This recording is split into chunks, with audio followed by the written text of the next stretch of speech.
حضرت ادریس علیہ السلام دنیا کے وہ پہلے شخص کہ جنہوں نے قلم سے لکھنا شروع کیا، جنہوں نے گنتی ایجاد کی اور کھیتی باڑی کرنا سکھایا۔ جب لوگ درختوں کے پتوں سے سطر پوشی کیا کرتے تھے، تب انہوں نے کپڑے سل کر پہنے، جو اللہ کے تیسرے پیغمبر اور حضرت نوح علیہ السلام کے دادا بھی ہیں۔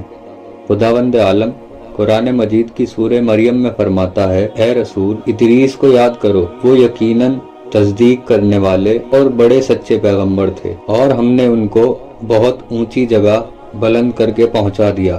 حضرت ادریس ایک تنومند اور کشادہ سینہ مرد تھے۔ ان کے جسم پر بال کم تھے اور سر پر زیادہ تھے۔ ان کا ایک کان دوسرے کان سے بڑا تھا اور وہ آہستہ گفتگو کیا کرتے تھے۔ راستہ چلنے میں قدم نزدیک نزدیک رکھتے تھے۔ ان کو ادریس اس لیے کہتے ہیں کہ وہ خدا کی حکمتوں اور اسلام کی خوبیوں کا درس دیتے تھے۔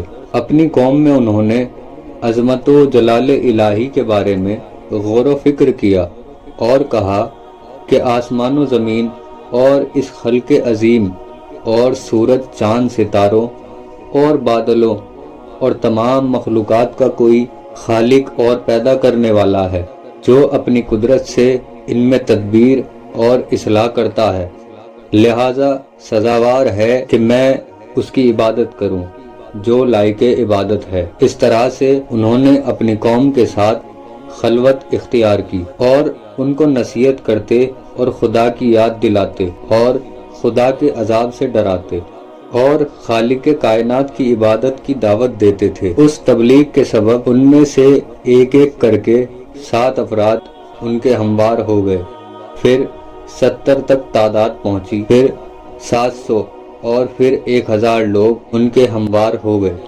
خدا نے حضرت ادریس پر وحی فرمائی اور ان کو اپنا پیغمبر قرار دیا۔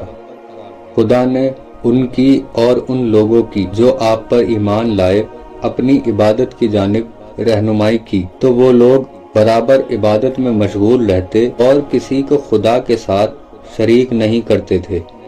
حدیث میں بیان ہو چکا ہے کہ حضرت ادریس پر 30 صحیفے نازل ہوئے۔ حضرت ادریس کپڑے سینے کے ساتھ ساتھ خدا کی حمد و ثنا کرتے رہتے تھے۔ بسند معتبر حضرت امام جعفر صادق علیہ السلام سے منقول ہے کہ مسجد سہلا حضرت ادریس کا مکان تھا، جہاں وہ کپڑے سیتے تھے اور خدا کی عبادت کیا کرتے تھے۔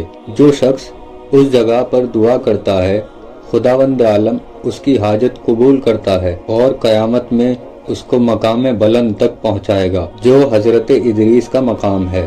حضرت ادریس ان 4 نبیوں میں سے ایک ہیں جو آج بھی زندہ ہیں۔